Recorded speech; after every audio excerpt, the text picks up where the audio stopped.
Day one of Summerween is done, and I have successfully completed a couple of books. I wrapped up both Hellhound and Night of the Mannequins, and so I'll briefly talk about both of these for today.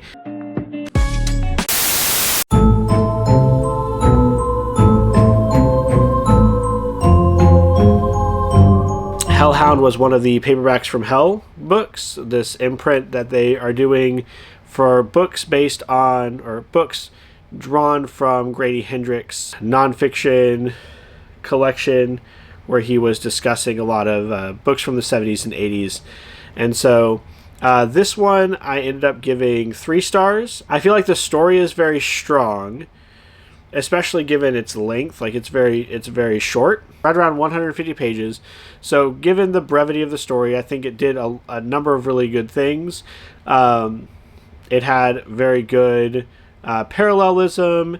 It told a good story that was not only about the titular Hellhound, but also about the people that surround him.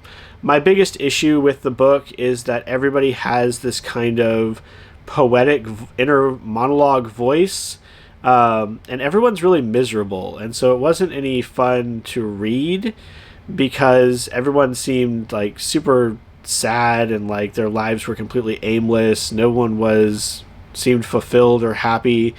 And again, the way that they articulated this in the internal dialogue they would have was overblown. It didn't feel realistic, especially for the child character. But yeah, it all felt very ubiquitous all the way through. Like everyone had these complicated and articulate inner monologues, and it didn't work for me.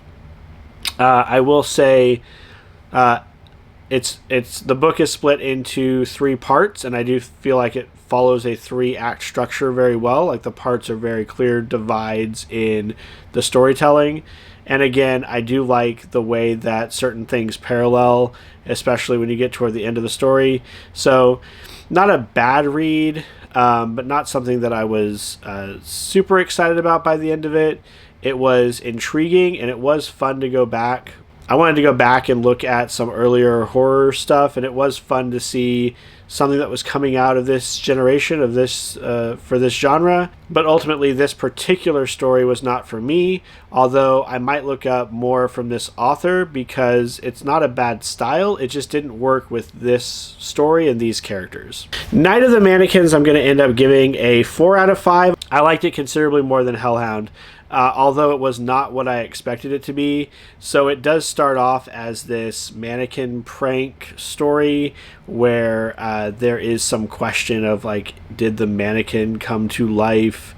And then it very quickly turns from that into something completely different. We have a very obvious unreliable narrator. I think this is a good example for those who are wanting to see what does an unreliable narrator look like, or what does that mean. I think this is a good book to look at for that particular element of storytelling. It reminded me of Slights, which I read earlier this year, or Closer, in the way that it is trying to tell a story from a character's perspective, like what they imagine is going on and how they perceive the world. It's very much a like psychological take on an individual, but I feel like this one is much more obvious in the idea that how the character perceives what's happening around them is not accurate to what is actually occurring. Whereas, at least with Closer, and in my read of Closer, there's a lot more nuance on like, is or isn't this going on. This story was definitely not what I was expecting, but what I got was incredibly intriguing, and I liked it quite a bit. So these stories that end up being more character studies and seeing a mind at work that is let's say, different from everyone around them. So I would recommend this if you're looking for a short horror read, something that's snappy and quick and still entertaining throughout. Those were the 2 I was able to get through today. My plan is to try to get through the One Perfect Couple tomorrow, and then possibly take a break for Summerween on Sunday to try to read one of my Epic Series books, and then get back on it next week. That's the plan. We'll see how it goes. I'll see you guys tomorrow for another recap, and yeah, we'll see you then. So we got our Bonfire Summerween t-shirts, and so we're going to open them and then wear them for the rest of the reading that we're doing tonight, and probably for the video I'm going to film later. Oh, we're wearing them tonight? I was going to. Okay. You can do whatever you want. Okay. But yeah. So we're going to open this up, and then we'll give a quick update on where we are with the reading. So, does this have a perforated edge or anything? Do it. I'm very strong. Whoosh. That one's mine? Okay. So there we go. Summerween shirts. Alright. So, update time on books. Where we're at right now as of Saturday night. I'm 200 pages, just over 200 pages into One Perfect Couple. It's very nice. So far, One Perfect Couple has not really been a thriller. It's been more of a Survivor type situation. 200 pages in. Out of 380. Oh wow! So like you're over halfway. Yeah, I'm gonna try to finish tonight, and then do another wrap up. But where it's at right now is just survival mode. They've gotten to the island. A storm hit, and they are trying to live off of what they have, which is fine. But I thought there was going to be like a killer element to it. Has anyone died? From the storm. Okay. And there's been one line in the 210 pages I've read so far. There's been one line where they're like, someone's out here murdering people, and then it was never mentioned again. So we'll have to see in the last 150 pages or so if it does anything interesting. Honestly, if it's just this, then like, I don't know. I could have read The Hatchet. It would have been Hatchet. Wow, yeah. That's a deep cut. Hey, how about you? How's your reading going? I read Night of the Mannequins in one sitting, far later at night than I should have started it. It was not what I was expecting. That's fair. I didn't hate it. I didn't love it. It's probably going to be a 3-star for me. Okay, it was 4 for me. We did talk about how the title is wrong. The title is terrible. The title of that book is awful. Does not take place at night, mostly. Yeah, it does not take place in one night. Contains one mannequin. Contains one mannequin. Yeah, so it's completely... Who is not the focus of the story. Yeah, that's fair. So I feel like a lot of people are going to pick up that book thinking it's one thing. Mm-hmm. And even if they read the back, right, they're still going to think it's that thing.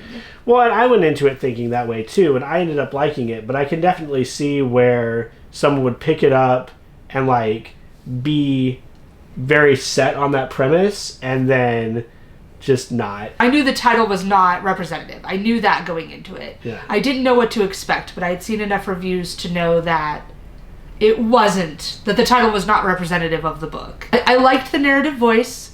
I felt like it was a very strong narrative voice, which you've got to have in a good first-person story. Mm-hmm. I know a lot of people didn't like the writing with like the annoying teenager vibes, but... Well, and I feel like a lot of the reviews don't understand that it's an unreliable narrator. How can you not understand it's an unreliable narrator? You can be really bad at reading books. I guess. It is not subtle. It's one also that when I was doing my wrap-up last night, I was like, there's a lot I can't say about this book.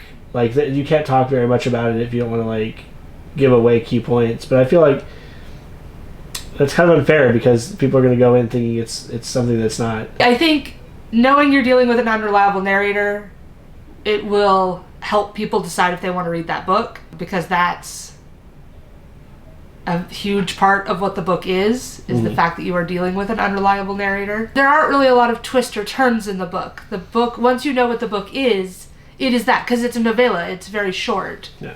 So it isn't trying to lead you down this twisty, curvy road. You are following this character's journey. Mm-hmm.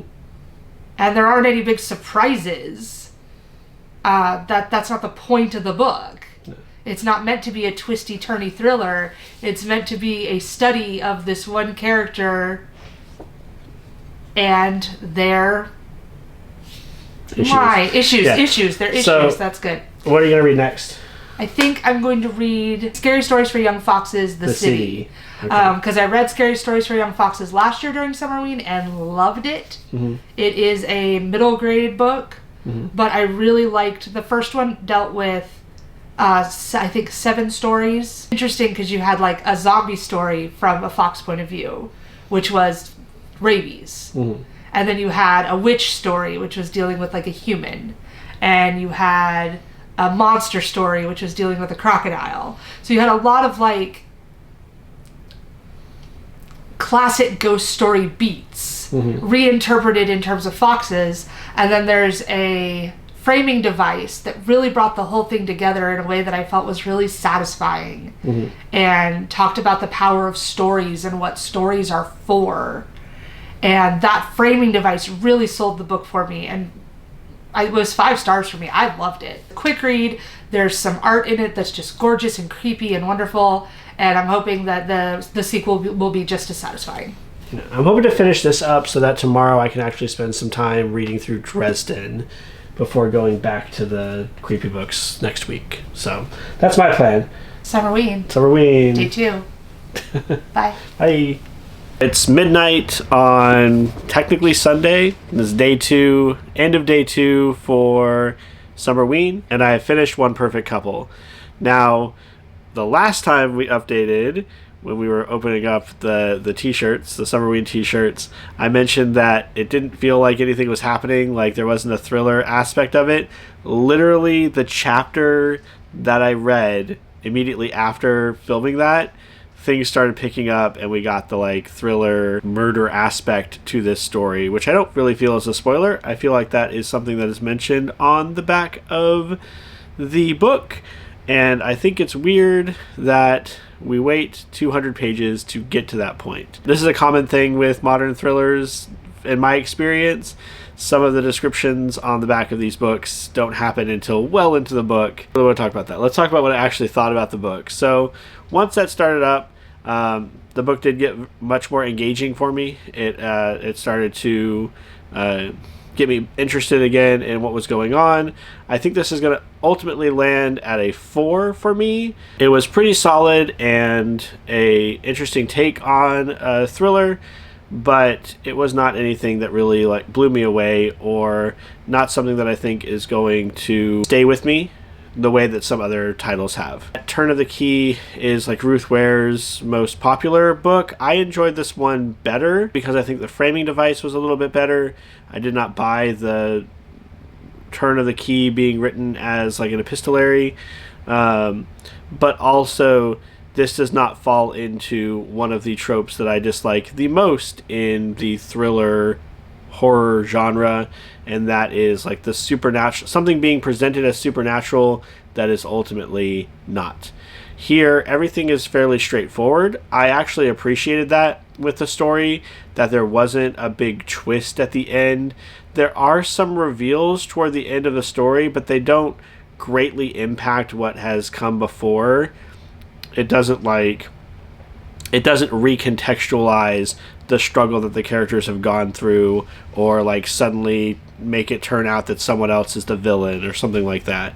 So that was much appreciated. There's a lot of modern day horrors that I've been reading have been falling into that, where we just have like twist after twist after twist at the end. I think it's the only one left ended with just having to wrap every character up in the story and make them all relevant and related to one another. This attempts something similar, but in a much more approachable way, and one that doesn't feel like we are trying to pull a fast one at the last minute and suddenly make this about something completely different. So ultimately, like I said, I liked it. It's not anything that was exceptional, but it was a solid thriller. If you like Ruth Ware, if you like the premise of a reality TV show group gets stranded on an island and has to fight for survival, that's mostly what you get in this story. And it was entertaining and at times frustrating, but in a good way. Like, it wanted you to be frustrated. This is what I have left for the readathon. The Auctioneer was my book to read at night, and Let's Go Play at the Atoms is the book that I'm going to read that's 5 or more words. So this is what I have left, and I've got 4 days next week to do it. Yeah. So I'm in good shape. I feel good about it. I'm actually going to be taking a quick break and going back to looking at Dresden Files book for my Epic Series Summer. I look forward to these. I'll probably go ahead and start looking at the Auctioneer tonight as I go to bed, and then we'll do Let's Go Play at the Atoms sometime next week. Thanks for joining me on this vlog for the first 2 days of Summerween. I hope that your reading journey is going well, whether you are participating in Summerween or not. As always, please like, comment, and subscribe so we can grow this corner of our BookTube community. And until the next one, take care.